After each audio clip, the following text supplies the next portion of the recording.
పద్దెంది పడి మెట్ల పైకెక్కి గుడికేగు భక్తులకు ఎదురొచ్చే బంగారు స్వామి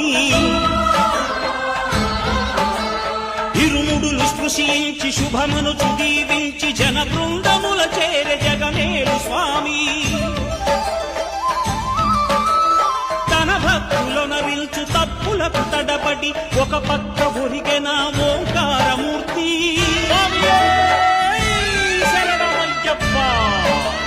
స్వాములందరూ తనకు సాయము కాగా ధీమంతుడై లేచే ఆ కన్య స్వామి పట్టబంధము వీడి భక్తతతికై పరుగు పరుగున వచ్చే భూమిపైకి నరుడై